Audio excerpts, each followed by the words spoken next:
In today's episode, I have the absolute privilege of sitting down with my friend Maureen Monte. Now, in her words, Maureen says at her core, she is a practitioner of leadership, injecting exercises that improve confidence, trust, belief, and unity. In our conversation today, we discuss her book, Win Like a Girl, and we address the very important topic of what Maureen refers to as a confident crisis in female athletes.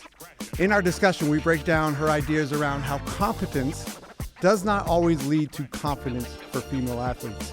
We discuss some of her data that she's collected using the Gallup Strength Finder and how we can use that data to discover our inner greatness. And most importantly, though, we discuss how we as coaches can use her Win Like a Girl framework to create an environment that allows our female athletes to build their confidence, become powerful girls, and win at the game of life.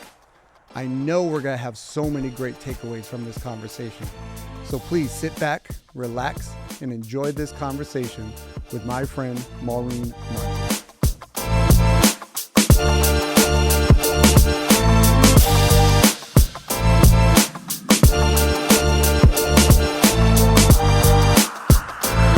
Maureen Monte, welcome to the Being Champions podcast. Well, thank you, my friend. It's a pleasure to be here, an honor to be here. Yeah, I'm sitting here, Maureen, and I'm saying the same thing. It's an absolute honor. We connected a year ago after I first read your book, Win Like a Girl. And, you know, I tell everyone, like, I think I highlighted every single page of the book, Maureen. It just resonated so much with me just because of the importance of your topic about talking about this confidence crisis we have with our females. So as soon as I read the book, I reached out, we connected, we hit it off. And ever since then, I just been learning from you, learning how to grow as a leader. So again, I just appreciate you being on today. Well, thank you. And your enthusiasm, anybody listening can already tell that it's there, right? And one of the things, my favorite things I remember was you hadn't finished the book yet, Win Yes. Like a Girl. Yeah. But do you remember texting me? Yeah. I remember. Do you remember what you said? I don't remember exactly. I just remember like I was so fired up. Like you said, I have a lot of energy and I had to send the message out. What you said was, so for those listening, there is a Win Like a Girl is a fictional story. Yes. That imparts my confidence training framework.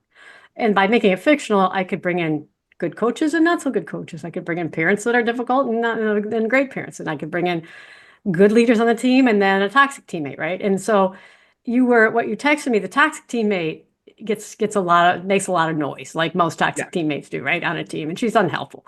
But you texted me, I can't wait to see what that darn Lexi's going to do next, right? Yeah, that's right. Yeah, I'm telling you, like Lexi resonated with me so much. I could picture like I'm like, yes, I know Lexi very well. Yes, we all do. And I think that was the power of going fictional. Yeah. Is to bring in real characters that we've all could resonate with. If you've been involved in sports at all, yeah, you've seen every single thing in this book in some way, shape, or form, right? So, yeah, it was great. I just prepping for our interview, I just reread the book too, and it happened again as I'm reading. And I already know what's going to happen, but it was just I could picture situations I was in. And I was like, yes, this is such a real story, and this is what we go through as coaches. This is what we go through as parents, working through these situations. And you know why I love your book so much is trying to find a better way to work with our female athletes and create a better experience and create a better environment.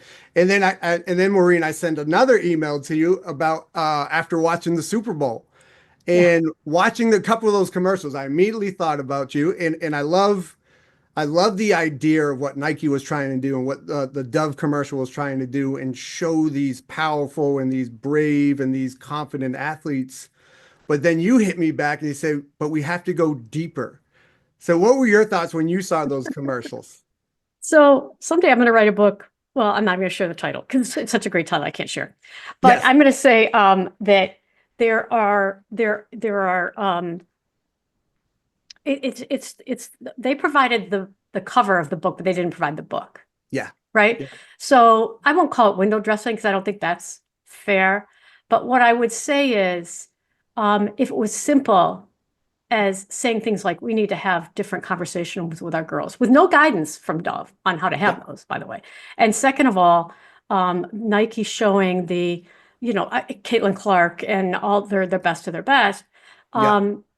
If it was as simple as I would watch that commercial and think I can do that and I'll buy some Nike shoes or with or without Nike shoes, I'll be more confident, then we Yeah. wouldn't have a confidence crisis in female sports. But we Yeah. do. Yeah. We definitely do.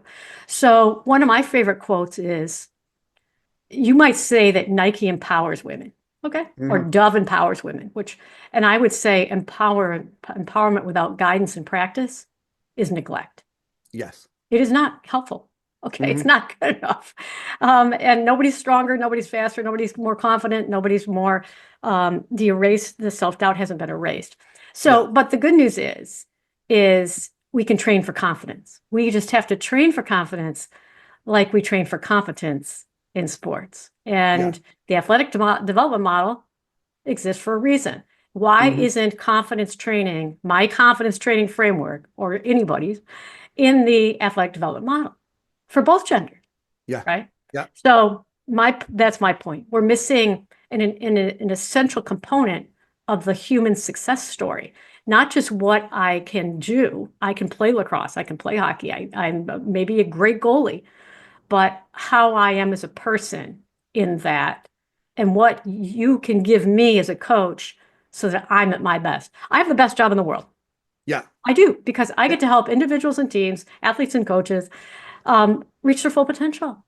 Yeah. And that is a great honor and joy, but it's not easy. And it No. requires the same focus as every ever other thing, tactics, strategies in the sport itself, right? So, Yeah. end of sales pitch. Yeah, but and again, it's such an important pitch. So, and I feel, where I struggled as a young coach, Maureen, is I tried to take the cookie cutter approach, where I tried to use the same style with every single athlete, whether it be male or female.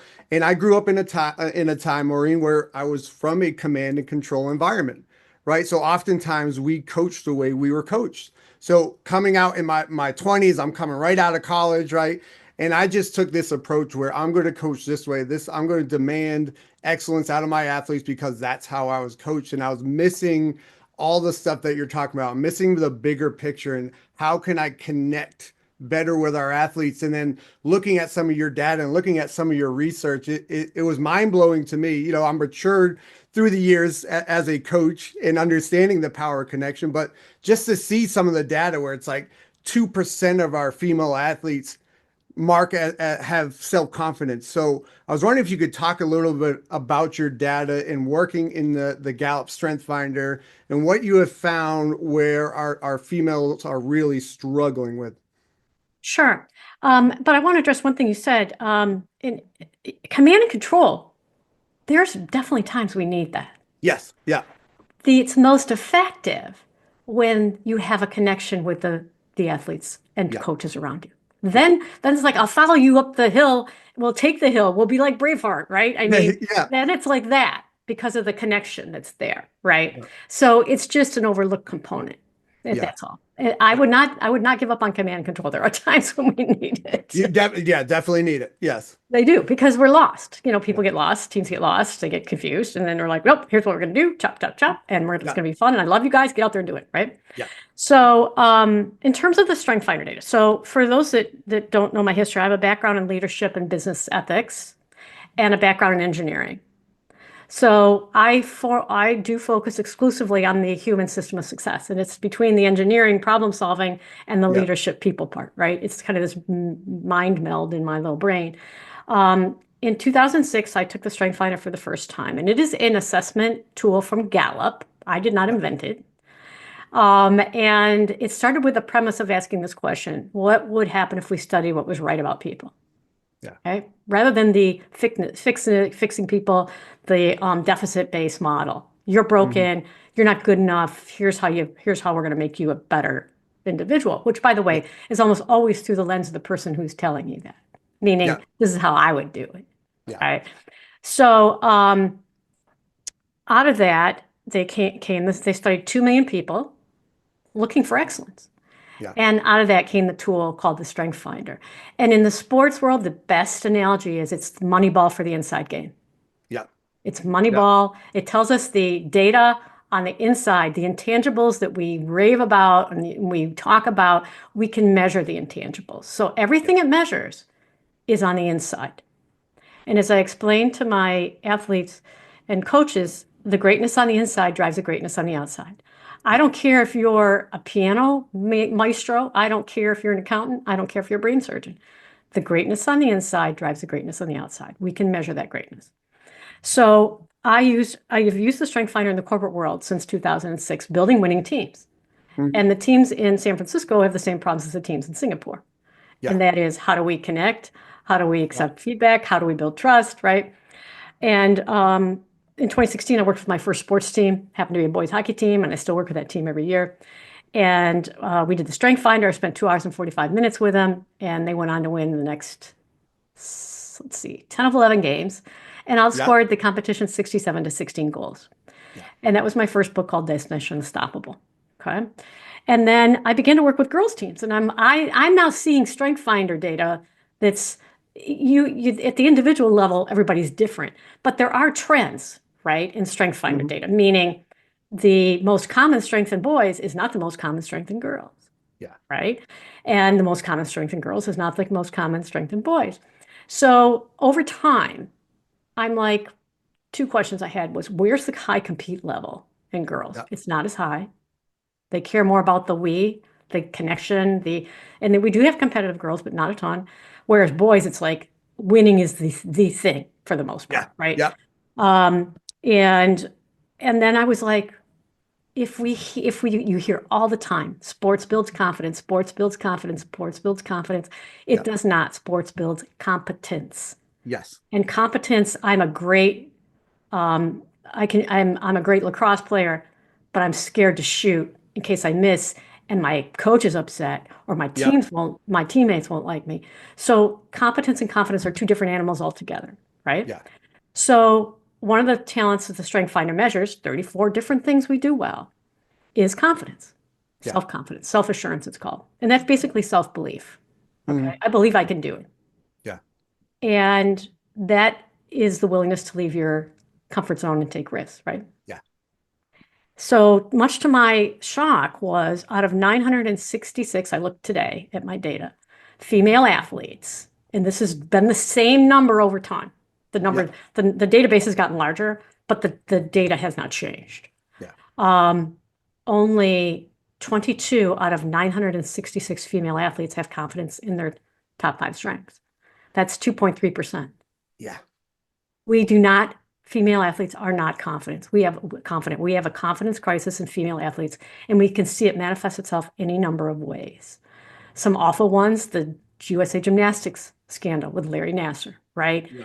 What it took for 3 girls to come forward, not 1, 3, right? Yeah. And speak up. And we absolutely must invest in confidence training, and do not assume that champions are confident. And we were talking about, even like that commercial, if they had shown Simone Biles, Yes. who has struggled like heck, right? Yeah. And I sent you a link for a Simone Biles video that I want you to share with your audience. Yep. And that is from a year and a half ago, when she won her 34th, I think, gold medal, winning the national championship here in the United States before she went to the Olympics, right? Yeah. Yep. And when they interviewed her after, they said, "How do you feel?" And she goes, "Oh, I feel great. My team believes in me, my coaches believe in me, and my fans believe in me, and my family believes in me. Maybe I can start to believe in myself." Yeah.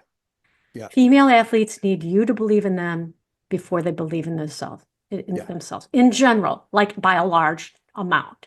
Yeah. And if Simone Biles, with all that success and all that talent, lacks confidence, how does a 13, 14, 15-year-old average Joe girl athlete feel, right? And what we want is to connect to the reason we want to build confidence is not for the sport, it's for the life success. Yeah.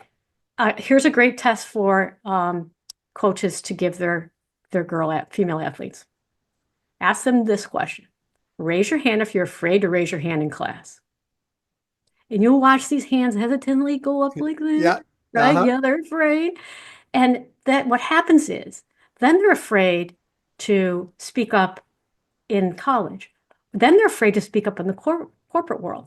And one of my roles I played during COVID was teaching online courses for Cornell in leadership. And I was working with the best of the best executives in technology. Okay. Yeah. And the women would come to me and say, I want to have a one-on-one session with you. And I'd be like, okay, I'm afraid to, they're like the chief legal officer. I'm Yeah. afraid to speak up in meetings. What are my colleagues going to think? Yeah. Right. So we have to address this problem now. It's winning at the game of life that I'm Yeah. interested in. It's so powerful, Maureen. And as you're talking, I'm thinking about these are scenarios I've gone through here at our school, and I shared this one with you. I was just talking to our women's lacrosse coach, and they just had their first scrimmage, and I fire off the question, "How did the game go?" And she hits me back, and it ties into everything you were just talking about. She texts me back, and she said, we have all the competence. Our girls are so skilled. They're so young, but they're so skilled. We just need to build their confidence, Right. right? And it goes right into your whole concepts about competence doesn't automatically lead to confidence in our No, female athletes. We got to peel back as coaches, and we got to see the bigger picture. Just because our girls are skilled or just because they're showing the competence, it's not going to automatically lead to these confident, powerful girls. Like, we have to dig deeper. we do. And it's not that hard to do. Yeah. That's the great news, Yep. right? It's not like, oh my God, how are we going to stop the war in Russia? Okay. Right. Right. Or Yeah. it's like, no, it's not that hard to do. And it's largely conversation based, which is why I encourage um, coaches to read Win Like a Girl and simply just follow like it's your team. Yep. Just do that Yeah. with the girls. Yeah. And it's almost all dialogue, right? Yeah. So Yeah. if you ask a female athlete, what are you afraid? What are you most afraid will happen? You're going to get all this data. Yep. It is super useful. And by the Yeah. way, what one girl's afraid of may be different from the next girl, right? Hmm. But then we start to say, well, what do you need that you're not getting to overcome that fear? Yeah. And then they tell you, and then we do that, Yeah. right? So the dialogue is really the book has a confidence training framework, but the dialogue it enables is priceless. Yeah. And it's been I've had these tremendous emails and conversations with coaches and two quick examples. One was a lacrosse coach who did Win Like a Girl training with his 8-year-old lacrosse Yeah. athletes, right? Yeah. And so there's a tool in the book called the Team Trust Bank, and you are either helping the team or hurting the team, Yeah. right? So you're making trust deposits by helping the team, and you're Yeah. hurting the team by making withdrawals, right? Yeah. So if I tell you you suck when you come back to the bench, that's a withdrawal, and I have to apologize. If I say, don't worry, we get it next time, that's a deposit. Yeah. Okay. And Yeah. that the more trust the team has, the more united they have, the higher they perform. Yeah. So he would they implemented the Team Trust Bank with these young kids, right? I said, Yeah. how'd it go? He said, oh my God. He said, it went great. It was they loved hearing about the deposits they'd made. And I said, well, were there any withdrawals? And he said, they actually flew a yellow card on me. I said, what happened? And That's awesome. he'd taken candy out of the jar or something without asking permission. Right. Okay. Yeah. You're like, that was a violation of the Team Trust Bank, right? Yeah. So, it's just joyful. And it happens at all levels, the good things. And then the last thing I'd say is I interviewed a coach who's been using it out of a crew, like rowing crew, right? Yep. Team Yeah. in New York State, Okay. Pittsford, I Yeah. think is the university.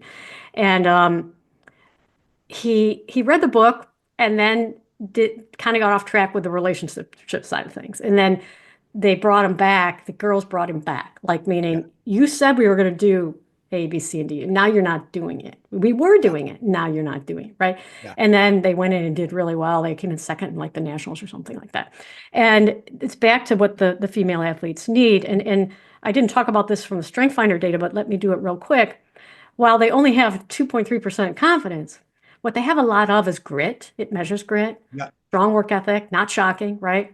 Then everything beneath that for quite a few of the strengths is relationship oriented. Hmm.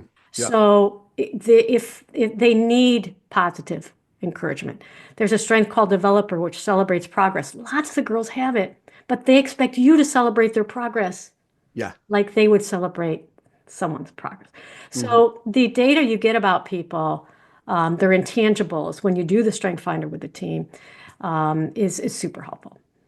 Yeah, and actually, Maureen, I want to stay on this idea of the Strength Finder because when we first connected, you sent me a link and I went through it myself. So I dove in, and part of your framework, one of your tools is the whole idea about self-leadership, right? And Mhm. I'm a big proponent, like I preach this all the time, is leadership's not about us, but it starts with us, right? We have to understand who we are as leaders first. So what was really cool is that I went through it and I found out what my five strengths was. So I found out going through there, like mine were belief. I was a learner, activator, arranger, and input. And Maureen, it was amazing as I'm reading this report, and I had other people read the report, and they're like, "Yes, that is you." So I think the big piece for us as coaches is we have to get in touch with who we are as leaders. If we're trying to create this great environment and great experience, right? That's on us.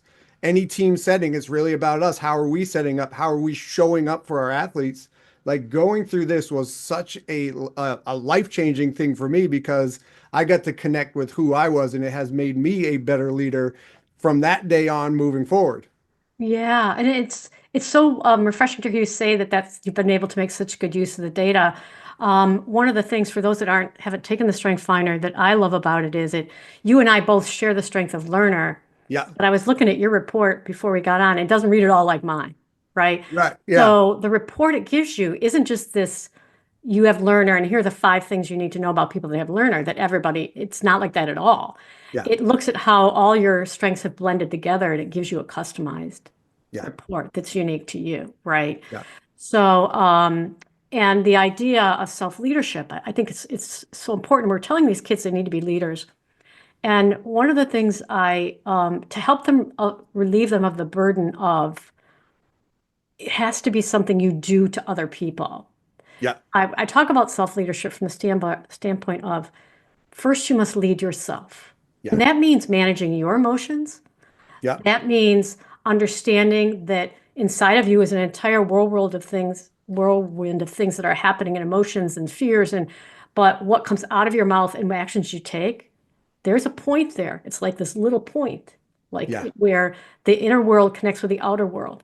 Your job as a leader, as a self-leader, is to always do the right thing. Hmm. So pausing and saying, what's the right thing to do here? When your mind is out of control and somebody's upset or somebody's throwing drugs at you and you don't know how to respond, right? How do you manage yourself first? Yeah. Because a leader that falls apart under pressure themselves, right? And you've seen athletes and coaches lose it, right? Oh yeah. Yeah.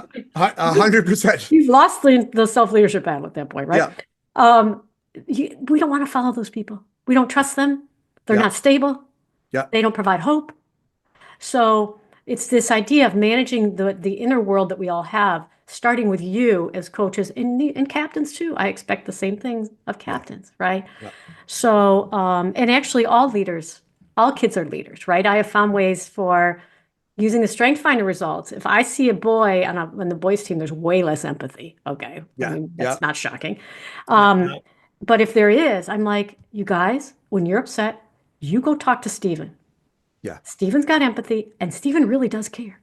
Yeah. Stephen's going to understand. And now Stephen has a job. Stephen might even be a ninth grader on the varsity team. Hmm. But his role as a leader is you're the team counselor, right? And one of my favorite emails was from a goalie who had empathy. And he emailed me after the season was over. He graduated from high school and he said, you taught me I had so much more value to add than stopping the puck. Yeah. And that's the win at the game of life, right? That's the big picture, right? And it's just everyone says, sports teach life lesson. I know you're talking about that, and it doesn't unless you're actually intentional about using all this information that we have and actually look at the big picture and how can we apply it in every facet of our life. So if Mhm. we're using the sport as a vehicle, then yes, we can use it to teach life lessons, but we just have to make sure we're being mindful of how we're teaching. Are we setting up beyond just the scoreboard, beyond the stats, results, all those things, and creating that environment for our athletes?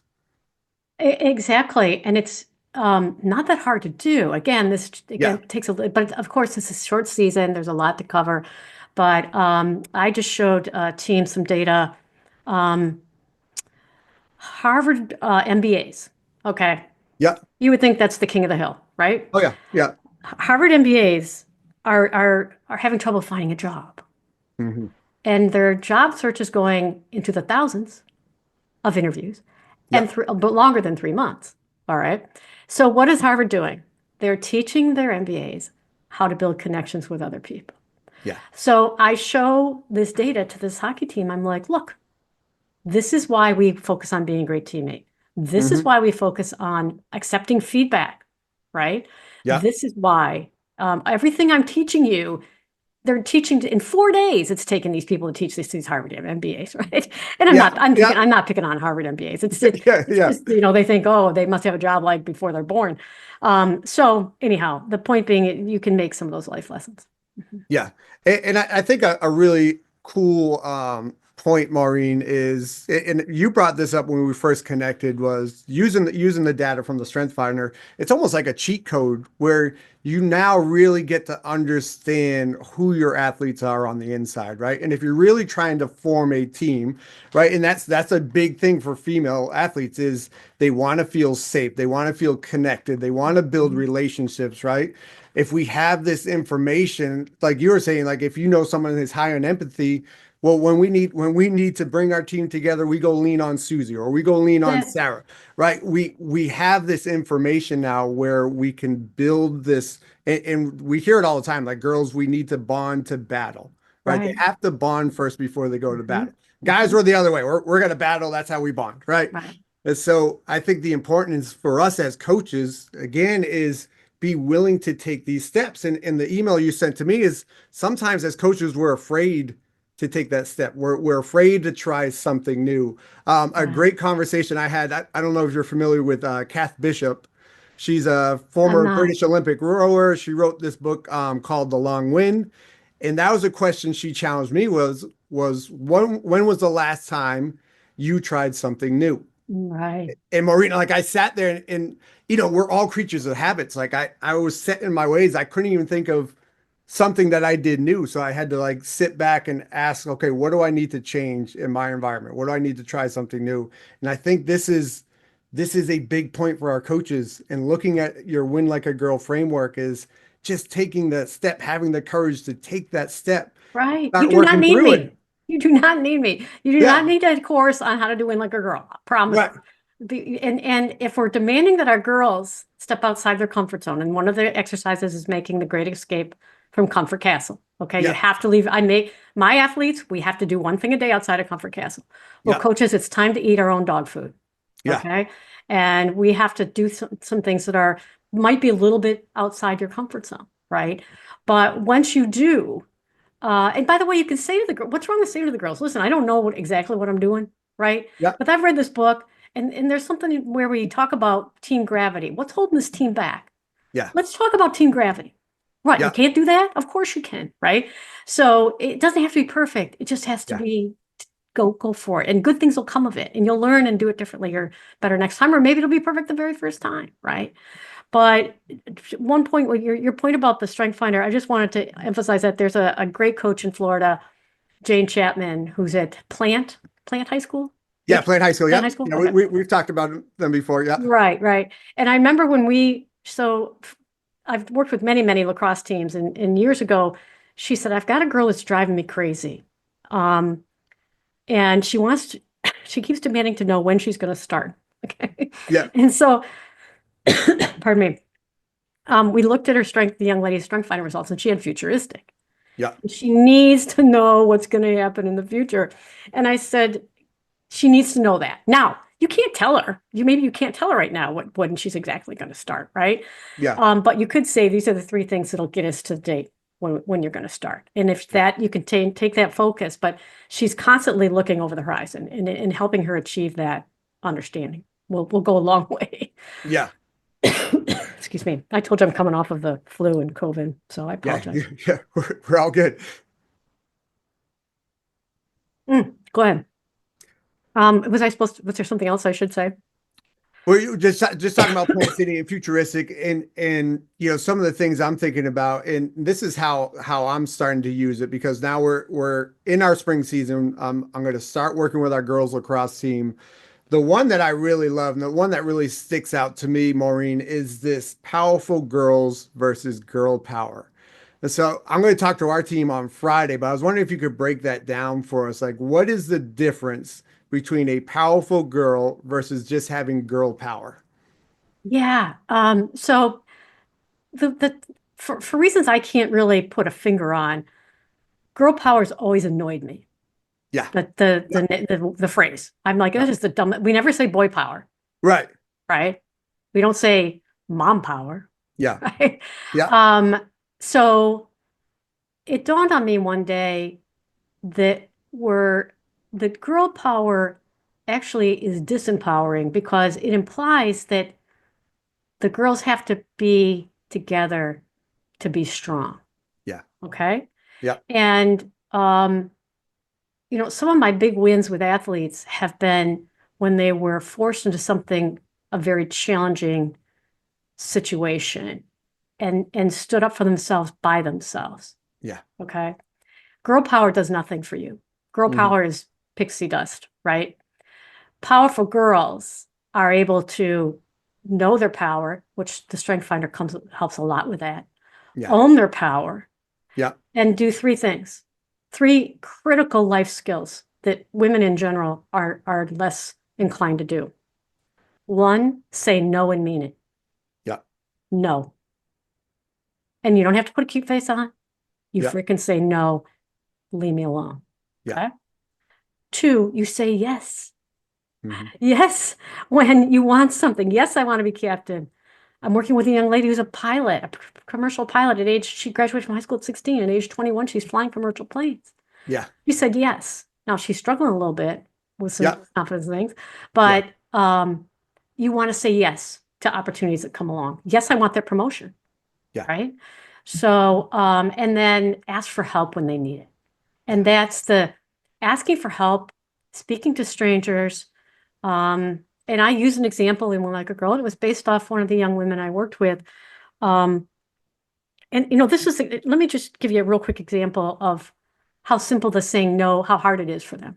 All right. Yeah. Okay. So this young lady and I were at a coffee house outside. It was like September. I'm in Michigan. And we were having a coaching discussion Hmm. about her strengths and Win Like a Girl training, confidence training. Okay. Yeah. Great athlete, struggling with confidence, cried every time she talked to the coach, right? Yeah. So, and this man came up to us and he said, "Would you like me to sketch your portraits?" Okay. And I'm like, I looked at him. First of all, I'm caught up in our conversation. I'm thinking, what in the world is this person doing? Right. Right. I'm talking to Jenna. And I said, what? And he said, would you like your portrait sketched? I said, no,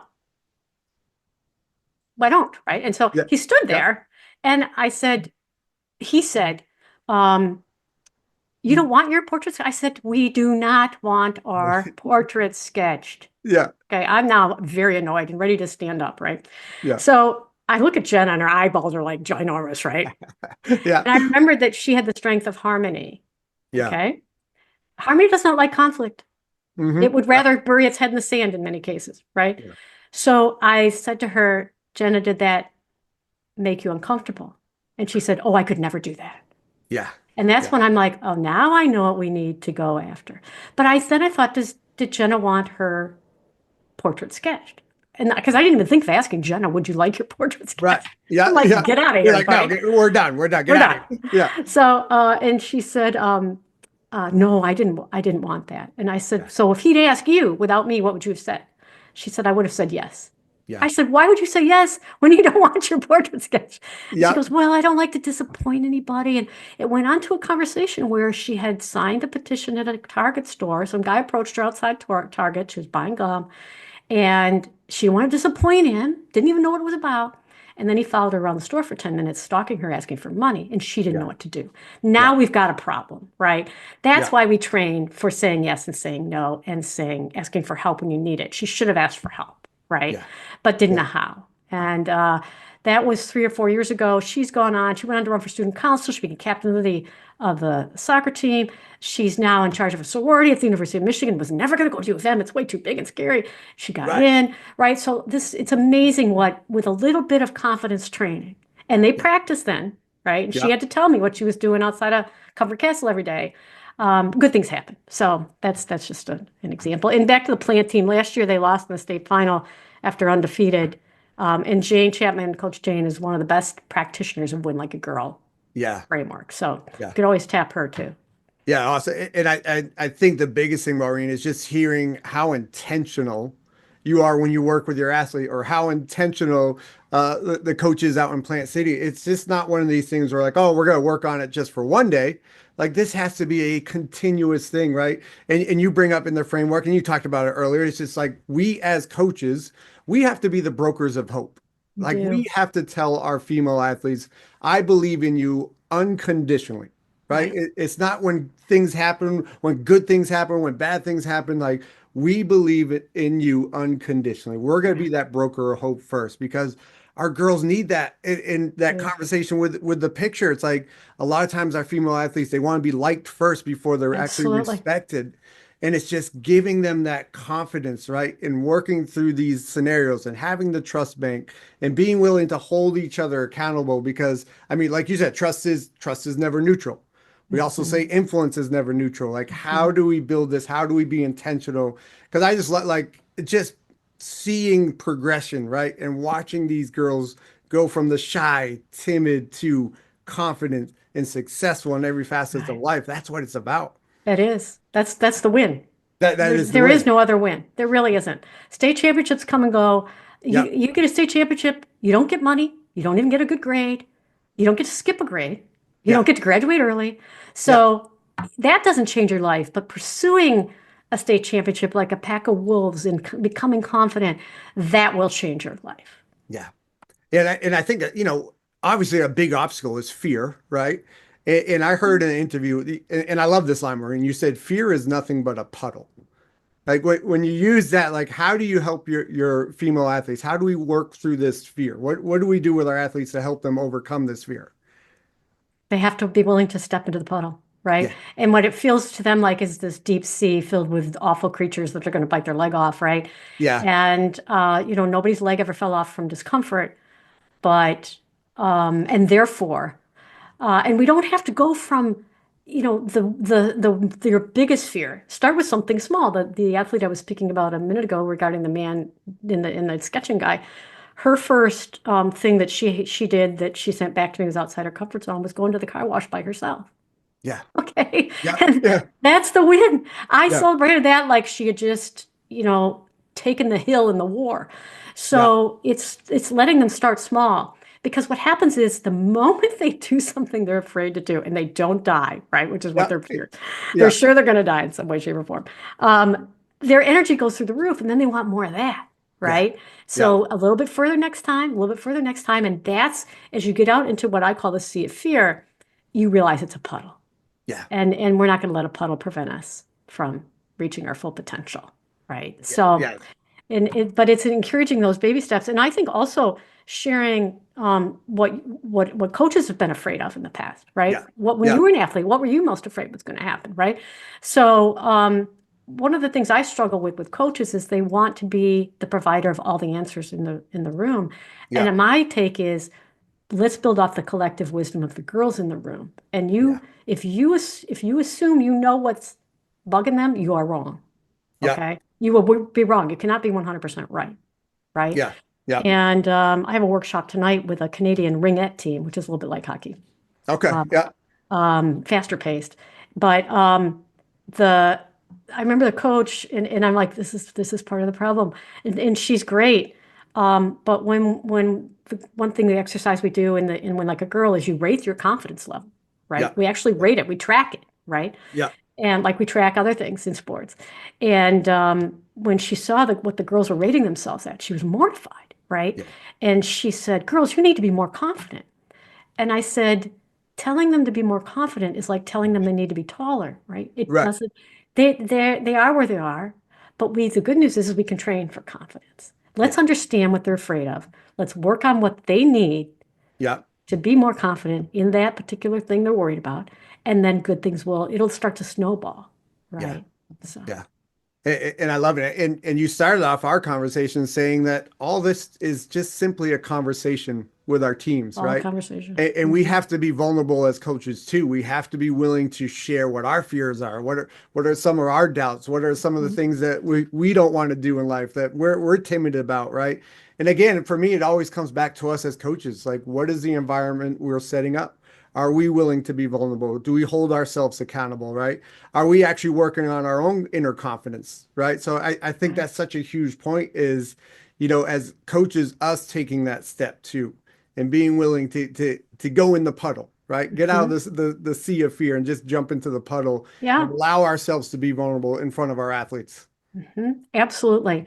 Lots of celebrating. And this works, by Yeah, the way, both with boys and girls. And um, I last year, and I know I shared the story with you, but it was a young hockey team, a boys hockey team yeah, that was afraid, right? They're afraid they're going to lose in the first round of the playoffs, and they have this long history of success and a storied program and blah, blah, blah, blah, blah. And so we did the Born Like a Girl training. I didn't call it that. I called it yeah, Destination Unstoppable training. yeah, yeah, And we got some of those fears out in the air, right? yeah, And then they lose their power, yeah, right? And then the coaches know what the kids are afraid of. yeah, So, long story short, they went on to do well in the playoffs, and I kept waiting for them to lose. I did not believe because they had a losing regular season record, right? yeah. I think you were So, texting me throughout the tournament, like, no, they're still going. oh, oh, and they made it into the quarterfinals, and then they won that, and then their semis, and then they won that 5 to Yeah, nothing, and then the finals, and they won in triple overtime. yeah, So this team with a losing regular season record and only three seniors won in the state of Michigan, which is a hockey state, the state championship. yeah, And it was because we of the work we did in the off the ice that gave them the power to do what yes, they did on the ice. yeah. And I say, I mean, fear is always going to be there, right, Maureen? But Mhm. I mean, I heard I think it was a poem where they said, fear is never going to drive, right? It's always going to be in the back seat, right? Mhm. It's going to be there. It can come for the journey, but you're never going to grab the steering wheel. You're not driving us. No, no. Yeah, We're getting there on our own. the fear, it isn't about becoming unafraid, right? And Yeah, hear people say, you can't make fear disappear, but you can become more brave in the face of fear. yeah, And the yeah, goal is to become more brave, yeah, right? Not to be less afraid, yeah, to become more brave yeah, and own that kind of from a self-leadership standpoint. Don't let the fear prevent you from doing anything that you know needs to be done. Right. yeah, So yeah, yeah, it's easy to say and hard to do, but it's a practice. But everything in sport is a practice. yeah. This is just another element that can be layered in. And I can't emphasize enough the impact it can have on young people in particular who are less self-aware, who have Hmm. less life experience. We get there through the school of hard knocks. I mean, you and I both Yeah, have been through the ringer from A to yeah, B in life. And that's one way to do it. But what if we trained for confidence like we trained for competence, right? right. Yeah, and it's the same thing. It's like I always challenge our coaches too, and I challenge our athletes. Like we always train the physical, right? We're always worried about the tactics and the strategies or getting in the weight room and stuff like that. But we have to be just as intentional on the mental side. Are we Mhm. building that confidence? Are we building that belief? Are we building the capacity to overcome fear, right? And you're talking about it, it's like what we praise is going to get repeated, right? And it's about that concept, the tool you use, the circle of appreciation. Like we're going to praise the behaviors. When you step out of your comfort zone, just an inch, or if you go to the car wash for the first time, I'm going to praise that because then Absolutely. it's going to get repeated. That's And right. then the belief changes, and then we have powerful girls, we have powerful male athletes, and this is all Mhm. going to carry over into everyday life, right? And Right. that's what gets me so fired up. That's why I was so excited to talk to you today because this is bigger than just getting our athletes to succeed on the field or succeed on the court. It's such a bigger purpose. Way bigger purpose. And it's a lot of fun. Yeah. So Yeah. So with that, Maureen, is there any final thoughts thinking about environments, thinking about experience, thinking about what we can do as coaches? Do you have any final thoughts to kind of wrap up to ensure we're creating the best experience for our kids? I think we've covered a lot of ground. I think I think one thing the only thing I would say is to trust that you too can do this, Yeah. right? The book is there as like a framework and it's a Yeah. fun and fast read. How long did it take you to read it? I read it in 2 days because I didn't want to put it down, and then I've read it like 3 or 4 times. So It's a fast read, yeah, right? And yeah, so then being willing to give it a go with any athletes of any gender, right? The male or female, it doesn't really matter. The question, it then becomes you putting it into practice, you becoming the practitioner, you becoming the yeah, broker of hope, yeah, you helping them worry less about the scoreboard and more about controlling the controllables, being a great teammate, accepting feedback. One thing I would say that I hit home with a ton with female athletes. For female athletes, when they receive feedback from a coach, they hear, I don't like you yeah, from yeah, the coach, right? yeah. So I refuse to allow that. That to me, that is a problem on the girls' side. Yeah. Okay. I said getting feedback from a coach is no different than going to the eye doctor and you get your results, Hmm. or taking a math test and you get your Yeah, results. It's feedback. yeah, All feedback is good feedback. I make them repeat that like 50 times. yeah, All feedback is good feedback. Even if it's mm, hard to hear, even if yeah, it's not packaged beautifully, all feedback is good feedback. And yeah, finally, you are not put on this earth to make everybody like you or approve of you. So yeah. let go of I, that. I love it, Maureen. We could probably talk for another 2 hours, but it's such an important topic for me, and I'm so glad our coaches, our parents, all of our listeners get to learn from you, because again, like it, and I know what your mission is, and making sure this is carrying over into everyday life, right? Right. And again, Right. it's just us as coaches or us as parents willing to take the step, take the book, read the book, and use the framework within our environment every day. And we're going to see this shift. We're going to You see will. the change. And then we're going to watch the progress. And I always say, like, for me, success isn't just what our kids do on the field. Like, ask me in 20 years, like the old John Wooden, ask me in Right. 20 years if I have successful young men, young women who are great parents, doing Mhm. great things in society.